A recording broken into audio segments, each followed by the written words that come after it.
I've been trying to do my hair for like about 2 minutes and came to a realization that it's just doing its own thing for now. I'm making this video for the sole purpose of expressing my opinion and perspective and or views on things, life experiences, current events, whatever you name it. If I feel like it's relevant enough for me to talk about it, then that's what I will be doing. So this is going to be titled A Capricorn's View. I don't know exactly what direction I want to take with this, but first of all, let me introduce myself formally. My name is Joel. I'm 25 years old. I am from the island of Puerto Rico, and I am a lyricist / singer. Yeah, not so much on the singer, but you know, it's a pretty decent voice, decent enough for me to sing in front of people, or at least feel comfortable to. But yeah, let's not get too out of track. I was trying to look real, like professional and like all like TV ready, you know. But you know, dollars is an issue when it comes to having your own private set and bitches that play around with your hair all day so you can look on point. But point is that my intuition taught me, you know what? You need to stop being such a perfectionist because you spend so much time overthinking things that you end up really never doing anything. And that's the case with me. So lately I've been on this kind of like more of an in-tune spiritual journey with myself. It's like almost like I'm discovering myself, or I honestly feel like I'm going through this process of, right now I would call it like a trial, right? Like if I'm being tested right now. And I now realize that, everything is a process. It's not easy to surrender yourself to, the things that you can't control, because it's human nature to want to think about things, to want to find a way around things, to question it, to be curious, whatever, So, I came to a place where I was like, okay, so I'm overthinking. I am obviously aware of, who I am, what I'm going through, what needs to be done, and what's getting in the way.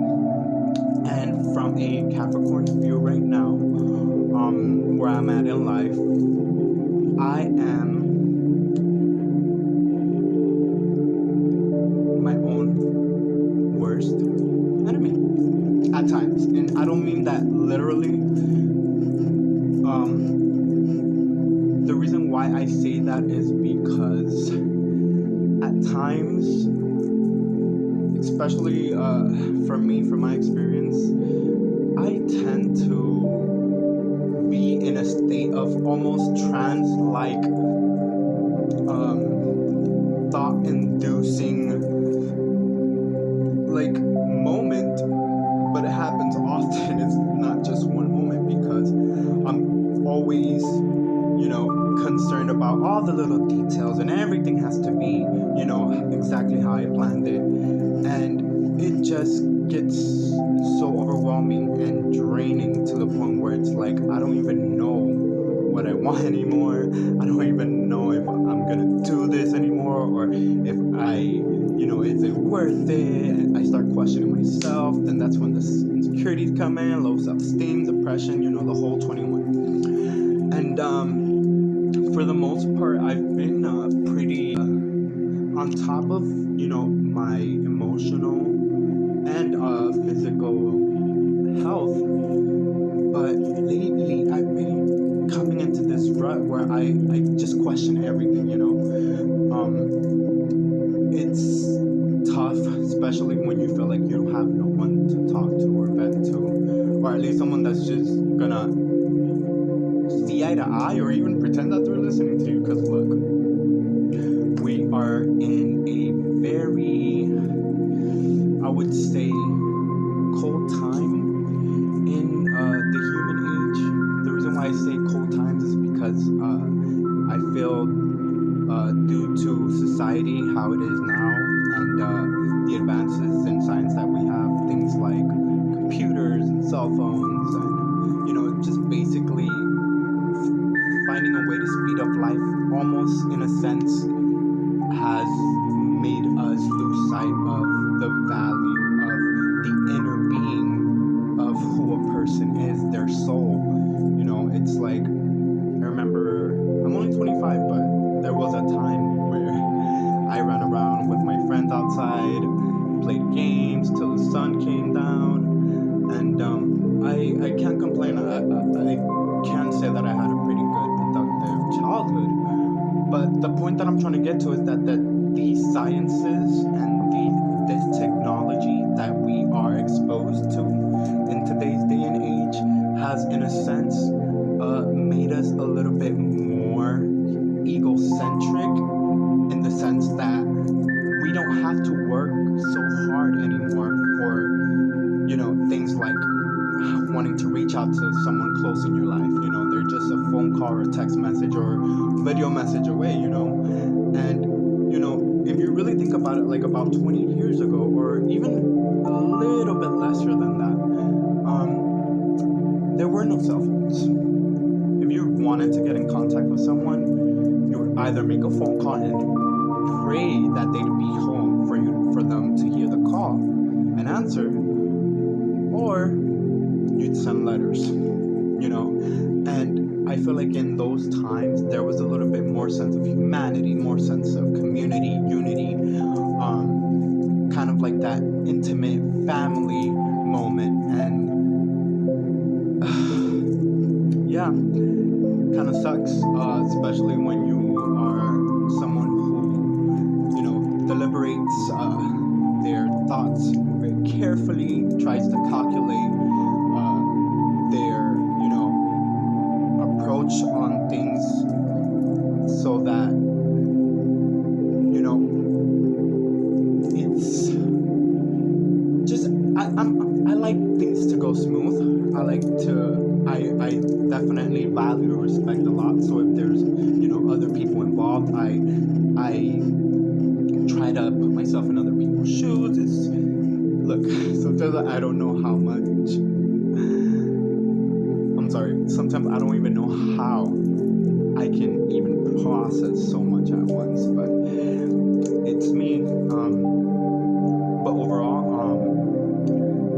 as long as you come from a place of love and good intentions, you should never let life's hurdles or obstacles or inconveniences or even injustices, bring you down to a point where you start changing, start losing sight of who you are, or start like almost reflecting what's being, given to you, because sometimes we don't realize that we are subjected to turn into beings that we're not familiar with, or beings that we wouldn't be so proud to present, because we're just surviving in a sense, or like adapting, or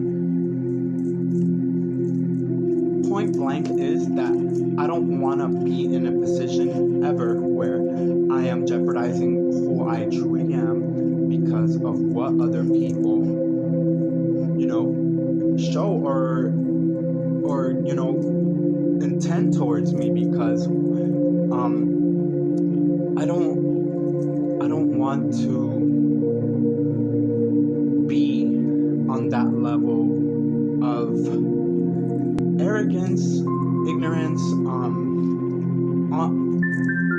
ultimately it's just reckless, It's very hard to maintain this positive mind view throughout your whole life, because I've met a lot of positive minded people, and I'm very positive minded myself. I think I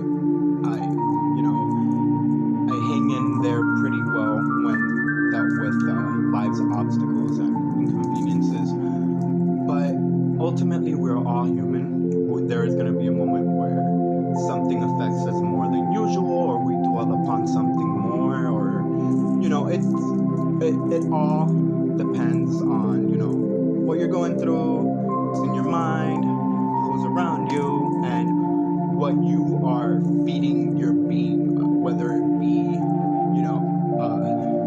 high vibrations, low vibrations, good energy, bad energy, how you treat your body, the words that come out of your mouth, everything that is you affects everything around you. So I've always tried to be careful when it comes to just hanging out with anybody, or put myself in a position where I am doing things to get by or survive, or defend myself, or whatever the case may be. In a general statement, I don't want to be someone who behaves bad accordingly to other people's deeds, because you know what, sometimes if I did per se retaliate or get revenge, or even had negative thoughts towards people who wish bad upon me or have bad intentions against me, ultimately in my mind I would think it's justified, because it's something that it's pretty normal, I guess, to say, in our society, to seek revenge, or to give the person a taste of their own medicine. But I do believe in the law of karma, and I do feel that even though if someone wronged you, you should do right by them, because ultimately the way life works is what you do in your life is what's the universe gonna give back to you. So if someone does bad to you and you do bad back to them, thinking that it's justified because it's revenge or self-defense or whatever the case may be, I mean, in a theoretical sense, yeah, but truthfully speaking, there is the higher power of the universe that it's gonna ultimately give you what you gave out. So I try to stay conscious about that.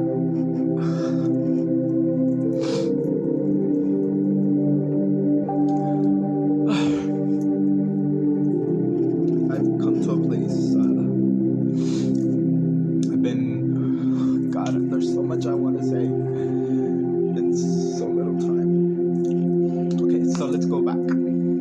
Guys, my hair's a mess. I'm all over the place with this conversation. I really do hope that it is meaningful to some. That somebody gained something out of it. So going back to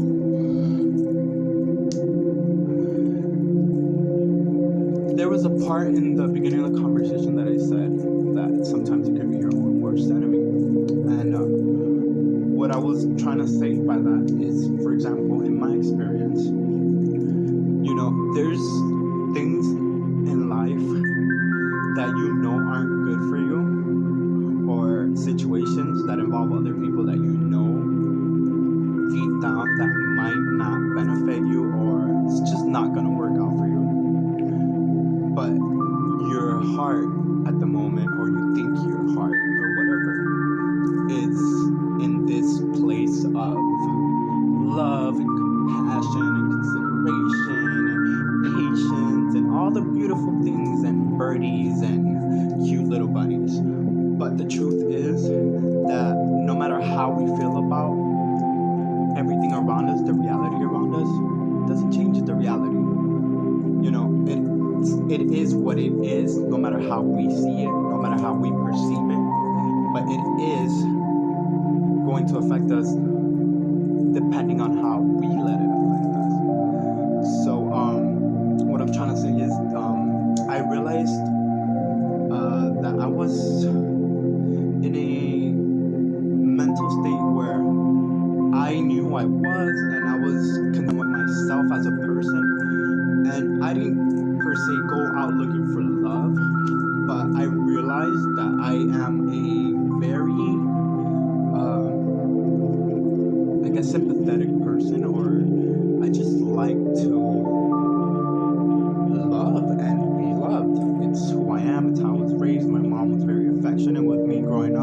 my siblings. Like to this day, like me and my brothers and sisters. I have one brother and two sisters. We literally see each other. We haven't seen each other in a while. We'll run up to each other and give each other a huge hug and a kiss on the cheek, and we'll tell each other that we love each other in front of anyone, and we're not afraid to express it. So with that being said, this is something that comes more natural to me because I'm not dependent on people. On the contrary, I'm actually very antisocial, and not because I want to be. It's because naturally I just really don't go out of my way for pretty much like the public crowd. But if people approach me, I'm definitely very willing and open-minded to associate and socialize. But yeah, in a sense, I didn't want, I guess, like people to love me or something. I just wanted like their approval. I wanted for them to listen to me and just let it be that, and that was all the approval I needed. And I just wanted someone there, I guess. Since I was 14, I was pretty much on my own because I was going through things in life with my family, and yeah, I definitely have seen a very tough side of life. I definitely am glad that I went through everything that I went through, because not only did I overcome, but I exceeded my expectations as to what I wanted to be or become, and I grew into a much more noble man who uses his wisdom not to scold or to praise and glorify himself, but to spread goodness and positivity, and to inspire others and motivate others, and to help other people that don't necessarily have to exactly be going through what I'm going through or anything of that nature, but it's just life lessons that we as human beings take with us. And it's something that brings me joy in knowing that I can help someone or be I guess like a fountain of just refuge and understanding and compassion, because it's something that I've always longed for. I have a pretty good family. I can't complain. Friends throughout the years dwindled down. Some of us just kind of took our own way. But I pretty much really don't have anyone intimately that I see on like an everyday basis or even a weekly basis. And the few people outside of like my siblings and my blood relatives who I associate are in a whole nother city. But that's another story. So yeah, so by that being said, I'm sorry. God, I'm thinking so much and just want to say everything at once, but I can't. So yeah, with that being said, I totally did not realize that I was in a fragile state of mind, because I didn't feel like I needed anyone, but I felt like I needed someone to listen to me, someone to be there, with no strings attached, but to comply with my own, personal demands for my emotional being. And it came and bit me in the ass. Why? Because when you're in that place where you just want someone to listen to, you really overlook a lot of things, especially if you're like in a relationship and you love the person, you care about them, you definitely poke your eyes out and don't see anything and don't hear anything. It's a little bit disappointing, and it's cruel to yourself, because you're doing it to you. At least if you're in a place where like that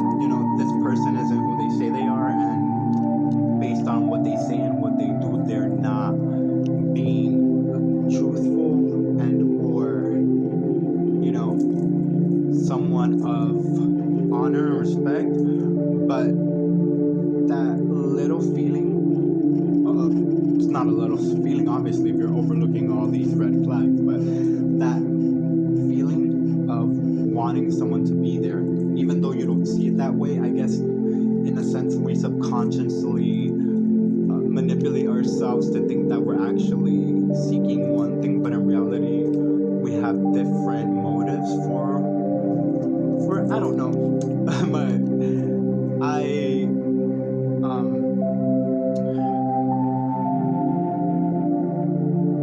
I've always wanted someone there, just someone there, friend, relationship, family member, just someone where no matter when I drop in or call or make an attempt to communicate, they're there for me. And I do have one person like that, my best friend Maria. Been best friends since middle school, ups, downs. We've even had, phases where we disagreed on things and stopped talking for, periods of time. But when we get back to that place of reality and that place of wanting to find inner peace and balance, we definitely come to our senses and, we do the human thing and acknowledge, learn, and move on. We grow. And it all stems to love. Because it's all love, ultimately. Sometimes we tell ourselves it's love, and we get obsessed with people. I don't think that was my case, though. Just really, really, really, love this person to the point where, I was letting things that no other regular human being would, just overlook, because these are things dealing with my social identity, with my character, with respect, ultimately, and what's going on in that process. So you think this person is there for you, but ultimately they have their own intentions or whatever the case may be, and they're fucking you over. They're fucking you over, but you're telling yourself that it's not what you think it is, even though they're showing you what it is. But you're still willing, because in your mind you think that if I put a little bit more, if I shut up a little bit more, maybe if I just chill out a little bit more, that the other person will pick up the slack, or just out of nowhere miraculously just get their act together. But that's not how things work. Change is a very, very personal thing. Change only can come from within, because there has to be some kind of chemical reaction in your brain that triggers that yearn to want to change, whether it be for the good, whether it be for ulterior motives, whether it be for whatever reason. But change comes from within, because you have to mentally analyze things in your life to come to the conclusion where it's like, okay, so this is going on, and I need to do this because of this, that. I really hope I'm making sense, because I know I can get a little bit carried away sometimes and jump from topic, and I speak fast. Sorry, it's the Latino in me, and plus I have ADHD, so I'm always hyper, and I speak really, really fast and really, really, really loud. But I can't make the speech to not sound so freaking crazy. I already look crazy. But you know what? I was like,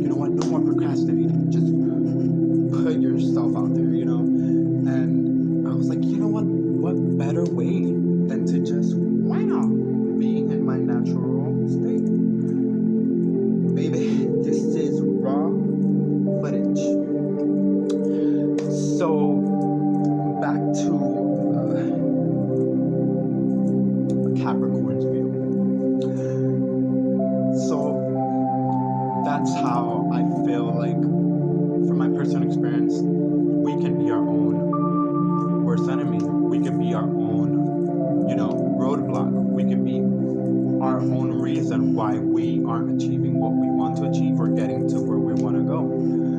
Because when we spend too much time in here without putting this out here into our world, into the reality of our lives, all we're doing is we're closing ourselves like into a little shell. And the more that we think, the more tighter and the more,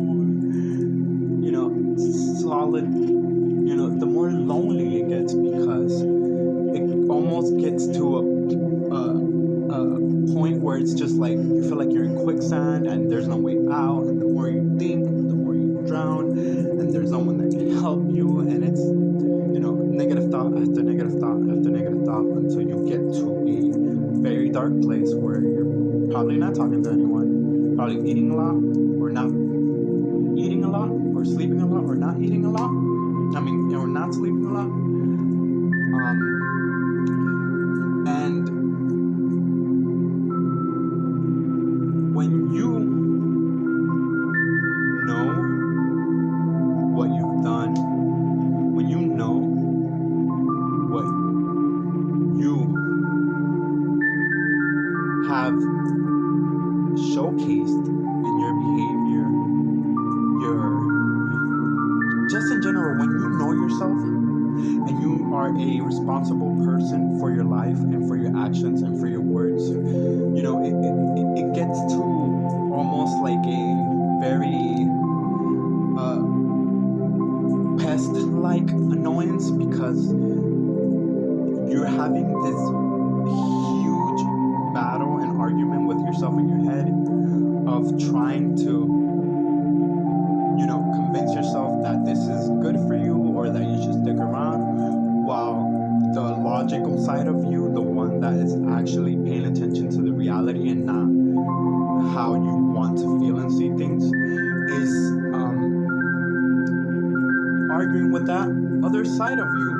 And to me, it baffles me, because it's like this shouldn't even be an argument or a thought. If I'm putting my everything, my all, giving my positive energy out, compromising, being in an environment or even a moment with someone where the energy is not right, or it's just inconvenient or uncomfortable, it sucks, because it's like your worth and value, and you deserve more, and you know that there's plenty of people who are willing to give you the world. But when you are in a place where you're fixated on this one person, there could be 10 million people in the world, world, room, whatever, but your mind just won't let go of this person because of, for any aforementioned reasons, any personal reasons, and ultimately we are hurting ourselves. Why? Because if we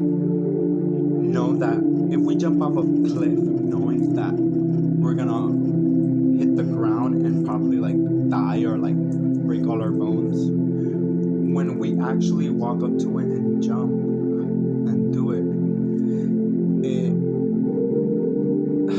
it's disappointing, I feel. It's definitely something that messes with your head, especially when you feel like you're a very strong-minded person. You're very aware and conscious.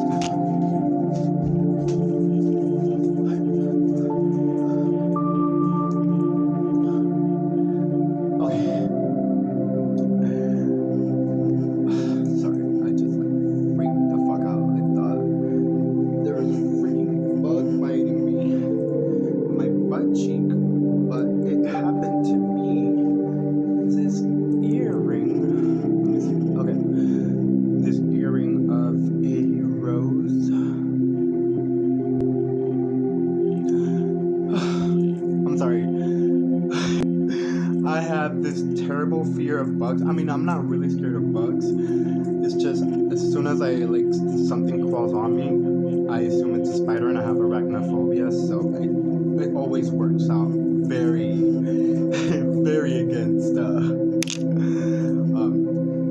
my comfortability zone. God, that was so scary. But yeah, like it's, you feel guilty, you feel disappointed.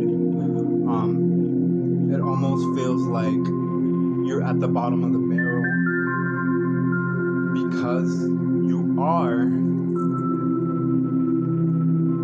aware of what you were getting into and you still went through with it.